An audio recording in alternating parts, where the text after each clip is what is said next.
Friends, rocking star Yash cutout ಕಟ್ಟಲು ಹೋಗಿ ಮೂವರು ಫ್ಯಾನ್ಸ್ ಬಾರದೂರಿಗೆ ಪಯಣಿಸಿದ್ದಾರೆ. ಹಾಗಿದ್ರೆ ರಾಕಿ ಬಾಯ್ ಯಶ್ ಜೀವನದ ಸತ್ಯ ಕತೆ ಗೊತ್ತಾ?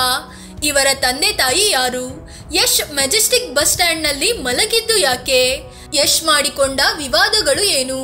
ಅಂದು ಸೈಕಲ್ ಬಾಡಿಗೆಗೆ ಪಡೆಯುತ್ತಿದ್ದ ಯಶ್ ಹತ್ರ ಇಂದು ಎಷ್ಟು ಕಾರುಗಳಿವೆ ಗೊತ್ತಾ? ಎಲ್ಲವನ್ನು ಈ ವಿಡಿಯೋದಲ್ಲಿ ಹೇಳ್ತೀವಿ.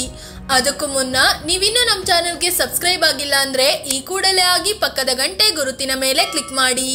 1986 ಜನವರಿ 8ರಂದು ಜನನ. ರಾಕಿಂಗ್ ಸ್ಟಾರ್ ಯಶ್ 1986ರ ಜನವರಿ 8ರಂದು ಹಾಸನ ಜಿಲ್ಲೆಯ ಭುವನಹಳ್ಳಿಯಲ್ಲಿ ಜನಿಸಿದ್ರು. ಇವರ ತಂದೆ ಅರುಣ್ ಕುಮಾರ್ ಗೌಡ, ತಾಯಿ ಪುಷ್ಪಲತಾ. ಯಶ್ ಬಾಲ್ಯದ ಹೆಸರು ನವೀನ್ ಕುಮಾರ್ ಗೌಡ ಅಂತ ಇತ್ತು. ನಂದಿನಿ ಅನ್ನೋ ತಂಗಿ ಕೂಡ ಇದ್ರು. ಯಶ್ ಅಪ್ಪ Arun Kumar KSRTC bus driver ಆಗಿ ಕೆಲಸ ಮಾಡ್ತಿದ್ರು. ಮೈಸೂರಿಗೆ ಶಿಫ್ಟ್ ಆದ ಕುಟುಂಬ. ಕೆಲ ವರ್ಷಗಳ ನಂತರ ಯಶ್ ಕುಟುಂಬ ಮೈಸೂರಿಗೆ ಶಿಫ್ಟ್ ಆಯ್ತು. ಅಲ್ಲಿ ಮಹಾರಾಜ ಎಜುಕೇಶನ್ ಸೊಸೈಟಿಯಲ್ಲಿ ಅಡ್ಮಿಷನ್ ಪಡ್ಕೊಂಡ್ರು. ಯಶ್ಗೆ ಏನೂ ಕೊರತೆ ಬಾರದಂತೆ ತಂದೆ ತಾಯಿ ನೋಡ್ಕೊಳ್ತಿದ್ರು. ಆದ್ರೂ ಯಶ್ಗೆ ಕೆಲವೊಂದು ಕೊರತೆಗಳಿದ್ವು. ಸೈಕಲ್ ಓಡಿಸೋ ಆಸೆ ಹೊಂದಿದ್ದ ಯಶ್ಗೆ ಮನೆಯಲ್ಲಿ ಸೈಕಲ್ ಕೊಡಿಸಿರಲಿಲ್ಲ. ಹೀಗಾಗಿ ಯಶ್ ಗಂಟೆಗೆ 1 ರೂಪಾಯಿಯಂತೆ ಬಾಡಿಗೆಗೆ ಸೈಕಲ್ ತಗೊಂಡು ಓಡಿಸ್ತಿದ್ರು. ಆದ್ರೆ ಯಶ್ ಬಾಲ್ಯದಿಂದಲೂ ಸಿನಿಮಾ ಸ್ಟಾರ್ ಆಗೋ ಕನಸು ಕಂಡಿದ್ರು. 10ನೇ ಕ್ಲಾಸ್ ಆದ್ಮೇಲೆ ಶಾಲೆ ಬಿಟ್ಟು ನಟನೆ ಫೀಲ್ಡ್ ನಲ್ಲಿ ತೊಡಗಿಸಿಕೊಳ್ಳೋದು ಯಶ್ ಆಸೆ ಆಗಿತ್ತು. ಆದ್ರೆ ಮನೆಯಲ್ಲಿ ಅದಕ್ಕೆ ಅವಕಾಶ ನೀಡಲಿಲ್ಲ. ಹೀಗಾಗಿ PUC ವರೆಗೆ ಓದಿದ್ರು. ನಟನೆಗೆ ಮನೆಯವರಿಂದ ವಿರೋಧ. ಯಶ್ ನಟನೆ ಮಾಡ್ತೀನಿ ಅಂದಾಗ ಮನೆಯಲ್ಲಿ ವಿರೋಧ ವ್ಯಕ್ತವಾಯಿತು. ಯಾಕಂದ್ರೆ ತಂದೆಗೆ ಮಗ ಯಶ್ ಸರ್ಕಾರಿ ಕೆಲಸ ತಗೋಬೇಕು ಅನ್ನೋ ಆಸೆ ಇತ್ತು. ಆದ್ರೂ ಯಶ್ ಸುಮ್ಮನಾಗ್ಲಿಲ್ಲ. ಹೀಗಾಗಿ 2003ರಲ್ಲಿ ಜಸ್ಟ್ 17 ವರ್ಷ ವಯಸ್ಸಿನ ಯಶ್ರನ್ನು ಬೆಂಗಳೂರಿಗೆ ಹೋಗಲು ಬಿಟ್ರು. ಆದ್ರೆ ಒಂದು ಸಲ ವಾಪಸ್ ಬಂದ್ರೆ ಮತ್ತೆ ಬೆಂಗಳೂರಿಗೆ ಕಳುಹಿಸೋದಿಲ್ಲ ಅಂತ ಅಪ್ಪ ಅಮ್ಮ ಷರತ್ತು ವಿಧಿಸಿದ್ರು. ಸಿನಿಮಾ ಒಂದರ ಅಸಿಸ್ಟೆಂಟ್ ಡೈರೆಕ್ಟರ್ ಆಗ್ತೀನಿ ಅಂತ ಬೆಂಗಳೂರಿಗೆ ಬಂದಿದ್ದ ಯಶ್ಗೆ ಆಘಾತ ಕಾದಿತ್ತು. 2 ದಿನ ಶೂಟಿಂಗ್ ಆದ್ಮೇಲೆ ಸಿನಿಮಾ ಸ್ಟಾಪ್ ಆಗೋಯ್ತು.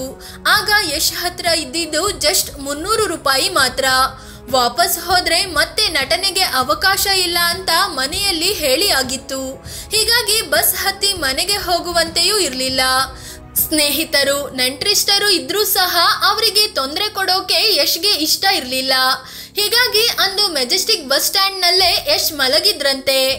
ಆಗ ಯಶ್ಗೆ ತಾನು ಬೆಂಗಳೂರಿನಲ್ಲೇ ಇದ್ದು ಏನಾದ್ರೂ ಮಾಡ್ಬೇಕು ಅನ್ನೋ ಛಲ ಮತ್ತಷ್ಟು ದೊಡ್ಡದಾಯ್ತು. ಬೆನಕ ನಾಟಕ ತಂಡ ಸೇರಿದ ಯಶ್ ಕೆಲಸದ ಜೊತೆಗೆ ಡಿಗ್ರಿ ಕಂಪ್ಲೀಟ್. ಯಶ್ಗೆ ಚಿಕ್ಕಂದಿನಿಂದಲೂ ನಾಟಕದಲ್ಲೂ ತುಂಬಾ ಆಸಕ್ತಿ ಇತ್ತು. ಸ್ಕೂಲ್ ಫಂಕ್ಷನ್ಗಳಲ್ಲಿ ಹಲವು ಪಾತ್ರಗಳಲ್ಲಿ ಬಣ್ಣ ಹಚ್ಚಿದ್ರು ಕೂಡ. ಯಶ್ ಒಂದ್ಸಲ ಮೈಸೂರಿನಲ್ಲಿ ಆರ್ಕೆಸ್ಟ್ರಾದಲ್ಲಿ ಡ್ಯಾನ್ಸ್ ಮಾಡ್ಬೇಕಾದ್ರೆ ರಿಯಲ್ ಸ್ಟಾರ್ ಉಪೇಂದ್ರ ನೋಡಿ ತುಂಬಾ ಹೊಗಳಿದ್ರಂತೆ. ಆದ್ರೆ ಬೆಂಗಳೂರಿಗೆ ಬಂದಾಗ ಏಕಾಂಗಿಯಾಗಿದ್ದ ಯಶ್ ನೇರವಾಗಿ ಹೋಗಿ BV ಕಾರಂತರ ಬೆನಕ ನಾಟಕ ತಂಡವನ್ನ ಸೇರಿಕೊಂಡ್ರು. ಅಲ್ಲಿ ತೆರೆ ಹಿಂದೆ ಕೆಲಸ ಮಾಡ್ತಿದ್ದ ಯಶ್ಗೆ ದಿನಕ್ಕೆ 50 ರೂಪಾಯಿ ಸಂಬಳ ಸಿಕ್ತಿತ್ತು. ಹೀಗೆ ತಂಡದ ಜೊತೆಯಲ್ಲಿ ನಾಟಕವನ್ನು ಕರಗತ ಮಾಡಿಕೊಂಡ ಯಶ್ ನಂತರದಲ್ಲಿ ನಾಟಕಗಳಲ್ಲೂ ಅಭಿನಯಿಸೋಕೆ ಶುರು ಮಾಡಿದ್ರು. 2004ರಲ್ಲಿ ಇವರು ನಾಟಕವೊಂದರಲ್ಲಿ ಮುಖ್ಯವಾದ ಬಲರಾಮನ ಪಾತ್ರದಲ್ಲಿ ಕಾಣಿಸಿಕೊಂಡ್ರು. ಇದಾದ್ಮೇಲೆ ಒಂದರ ಮೇಲೊಂದು ಪಾತ್ರಗಳು ಬರೋಕೆ ಶುರುವಾದ್ವು. ಇದರ ನಡುವೆ ಯಶ್ ಬೆಂಗಳೂರಿನ KLE ಕಾಲೇಜಿನಲ್ಲೇ BA ಡಿಗ್ರಿ ಕೂಡ ಕಂಪ್ಲೀಟ್ ಮಾಡಿದ್ರು. 2005ರಲ್ಲಿ ಸೀರಿಯಲ್ಗೆ entry. Moggina Manasu turning point. 2005ರಲ್ಲಿ ರಾಕಿಂಗ್ ಸ್ಟಾರ್ ಯಶ್ ಉತ್ತರಾಯಣ ಅನ್ನೋ ಧಾರಾವಾಹಿಯಲ್ಲಿ ಬಣ್ಣ ಹಚ್ಚಿದ್ರು. 2005ರಲ್ಲಿ ನಂದಗೋಕುಲ ಅನ್ನೋ ಮತ್ತೊಂದು ಸೀರಿಯಲ್ ನಲ್ಲಿ ಯಶ್ ಕಾಣಿಸಿಕೊಂಡ್ರು. ಆ ಸೀರಿಯಲ್ ನಲ್ಲಿ ರಾಧಿಕಾ ಪಂಡಿತ್ ಕೂಡ ನಟಿಸಿದ್ರು. ನಂತರದಲ್ಲಿ ಮಳೆಬಿಲ್ಲು, ಪ್ರೀತಿ ಇಲ್ಲದ ಮೇಲೆ ಅನ್ನೋ ಸೀರಿಯಲ್ಗಳಲ್ಲೂ ಯಶ್ ನಟಿಸಿ ಸೈ ಅನಿಸಿಕೊಂಡ್ರು. ಜಂಬದ ಹುಡುಗಿ ಅನ್ನೋ ಸಿನಿಮಾದಲ್ಲಿ ಸಣ್ಣ ಪಾತ್ರದಲ್ಲಿ ಕಾಣಿಸಿಕೊಂಡ್ರು. ಇದಾದ್ಮೇಲೆ ಹೀರೋಯಿನ್ಗಳೇ ಪ್ರಧಾನವಾಗಿದ್ದ ಮೊಗ್ಗಿನ ಮನಸ್ಸು ಸಿನಿಮಾದಲ್ಲಿ ಸಣ್ಣ ಪಾತ್ರದಲ್ಲಿ ಕಾಣಿಸಿಕೊಂಡ್ರು. ಇದು ಯಶ್ಗೆ ದೊಡ್ಡ ಟರ್ನಿಂಗ್ ಪಾಯಿಂಟ್ ಆಗೋಯ್ತು. ಈ ಸಿನಿಮಾದ ನಟನೆಗೆ best supporting actor Filmfare award ಕೂಡ ಸಿಕ್ತು. ಅಲ್ಲಿಂದ ನಂತರ ಯಶ್ ತಿರುಗಿ ನೋಡಲೇ ಇಲ್ಲ. ರಾಕಿ, ಕಳ್ಳರ ಸಂತೆ, ಗೋಕುಲ ಸಿನಿಮಾದಲ್ಲಿ ಲೀಡ್ ರೋಲ್ ನಲ್ಲಿ ಕಾಣಿಸಿಕೊಂಡ್ರು. 2010ರಲ್ಲಿ ಬಂದ ಮೊದಲ ಸಲ ಸಿನಿಮಾ ಕ್ಲಿಕ್ ಆಯ್ತು. ರಾಜಧಾನಿ ಸಿನಿಮಾ ಅಷ್ಟಾಗಿ ಕ್ಲಿಕ್ ಆಗದಿದ್ರು ನಂತರ ಬಂದ ಕಿರಾತಕ ಡ್ರಾಮಾ ಸೂಪರ್ ಹಿಟ್ ಆಯ್ತು. 2013ರಲ್ಲಿ ಬಂದ ಗೂಗ್ಲಿ, ರಾಜ ಹುಲಿ ಯಶ್ಗೆ ಸ್ಯಾಂಡಲ್ವುಡ್ ನಲ್ಲಿ ಗಟ್ಟಿ ಸ್ಥಾನ ದಕ್ಕಿಸಿಕೊಟ್ವು. ಸಾಲು ಸಾಲು ಸಿನಿಮಾಗಳು ಸೂಪರ್ ಹಿಟ್ ಆದ್ವು. ಕನ್ನಡ ಸಿನಿ ಇಂಡಸ್ಟ್ರಿಯ ಬಹು ಬೇಡಿಕೆಯ ನಟ ಆಗೋದ್ರು ಯಶ್. KGF ಮೂಲಕ ಆದ್ರೂ ಗ್ಲೋಬಲ್ ಹೀರೋ. 2018ರಲ್ಲಿ ತೆರೆಕಂಡ KGF ಯಶ್ ಮಾತ್ರವಲ್ಲ, ಇಡೀ ಕನ್ನಡ ಚಿತ್ರರಂಗದ ಚಿತ್ರಣ ಬದಲಿಸಿಬಿಡ್ತು. ಪ್ಯಾನ್ ಇಂಡಿಯಾ ಮೂವಿಯಾಗಿ ಸೂಪರ್ ಡೂಪರ್ ಹಿಟ್ ಆಯ್ತು. ಇಡೀ ಭಾರತ ಸ್ಯಾಂಡಲ್ವುಡ್ ಕಡೆ ತಿರುಗಿ ನೋಡ್ತು.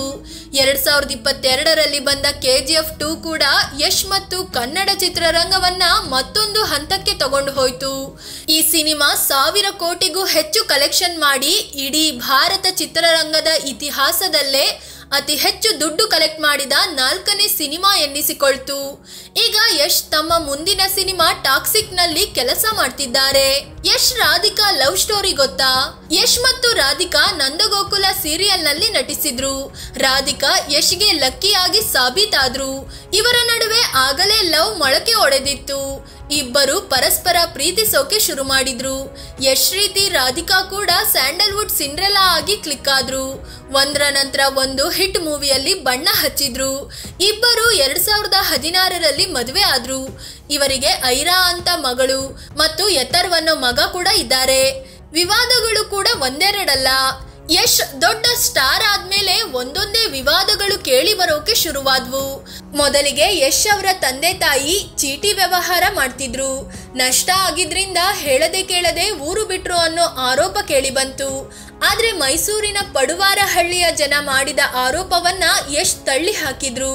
ನಂತರದಲ್ಲಿ ಯಶ್ ತಾವಿದ್ದ ಮನೆ ಬಾಡಿಗೆ ಕಟ್ತಿಲ್ಲ ಅಂತ ಓನರ್ ಆರೋಪಿಸಿ ದೂರು ಕೊಟ್ಟಿದ್ರು.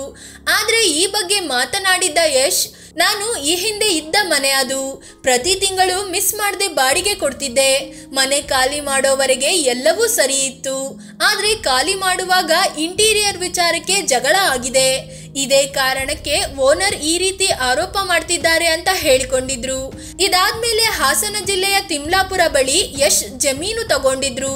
ಆದ್ರೆ ಜಮೀನಿಗೆ ಹೋಗುವ ದಾರಿ ವಿಚಾರವಾಗಿ ಗ್ರಾಮಸ್ಥರು ಮತ್ತು ಯಶ್ ಕುಟುಂಬದ ನಡುವೆ ಜಗಳ ನಡೀತು. ಗ್ರಾಮಸ್ಥರು ಯಶ್ ಕುಟುಂಬದ ವಿರುದ್ಧ ದೂರು ನೀಡಿದ್ರೆ ಯಶ್ ಗ್ರಾಮಸ್ಥರ ವಿರುದ್ಧ ದೂರು ನೀಡಿದ್ರು. ಆದ್ರೆ ನಂತರ ಖುದ್ದು ಯಶ್ ಹೋಗಿ ಗ್ರಾಮಸ್ಥರ ಜೊತೆ ಮಾತನಾಡಿ ವಿವಾದ ಬಗೆಹರಿಸಿಕೊಂಡ್ರು. ಸಮಾಜ ಸೇವೆಯಲ್ಲೂ ಯಶ್ ಮುಂದೆ. ಯಶ್ ಆಸ್ತಿ ಎಷ್ಟು, ಸಂಭಾವನೆ ಎಷ್ಟು? ರಾಕಿಂಗ್ ಸ್ಟಾರ್ ಯಶ್ ಯಶೋಮಾರ್ಗ ಅನ್ನೋ ಟ್ರಸ್ಟ್ ಸ್ಥಾಪಿಸಿದ್ದು, ಅದರ ಮೂಲಕ ಸಮಾಜ ಸೇವೆ ಕೂಡ ಮಾಡ್ತಿದ್ದಾರೆ. ಕೆರೆ ಕ್ಲೀನ್ ಮಾಡೋದು, ಗ್ರಾಮಗಳಿಗೆ ಶುದ್ಧ ನೀರಿನ ವ್ಯವಸ್ಥೆ ಮಾಡುವಂತ ಕೆಲಸ ಮಾಡ್ತಿದ್ದಾರೆ. ಯಶ್ ಬಳಿ 53 ಕೋಟಿಗೂ ಅಧಿಕ ಮೌಲ್ಯದ ಆಸ್ತಿ ಇದೆ. ಹಾಗೆ ಇವರು ಕೊನೆಯ ಸಿನಿಮಾ KGF 2ಗೆ 25 ಕೋಟಿ ಸಂಭಾವನೆ ಜೊತೆ ಸಿನಿಮಾ ಲಾಭದಲ್ಲೂ ಶೇರ್ ಪಡ್ಕೊಂಡಿದ್ರು ಅನ್ನೋ ಮಾಹಿತಿ ಇದೆ. ರೇಂಜ್ ರೋವರ್, ಮರ್ಸಿಡೀಸ್ ಬೆಂಜ್ ಮತ್ತು ಆಡಿ ಅಂತಹ ಕಾರುಗಳಿವೆ. ಫ್ರೆಂಡ್ಸ್, ಇದು ಯಶ್ ನಡೆದು ಬಂದ ಹಾದಿಯ ಬಗ್ಗೆ ತಿಳಿಸಿಕೊಡುವ ಪ್ರಯತ್ನ. ಇವರ ಬಗ್ಗೆ ನಿಮಗೇನು ಅನಿಸುತ್ತೆ ಅಂತ ಕಾಮೆಂಟ್ ಮಾಡಿ ಹೇಳಿ. ಅದೇ ರೀತಿ ನೀವಿನ್ನು ನಮ್ಮ ಚಾನಲ್ಗೆ ಸಬ್ಸ್ಕ್ರೈಬ್ ಆಗಿಲ್ಲ ಅಂದರೆ ಈ ಕೂಡಲೇ ಆಗಿ ಪಕ್ಕದ ಗಂಟೆ ಗುರುತಿನ ಮೇಲೆ ಕ್ಲಿಕ್ ಮಾಡಿ. ಧನ್ಯವಾದ.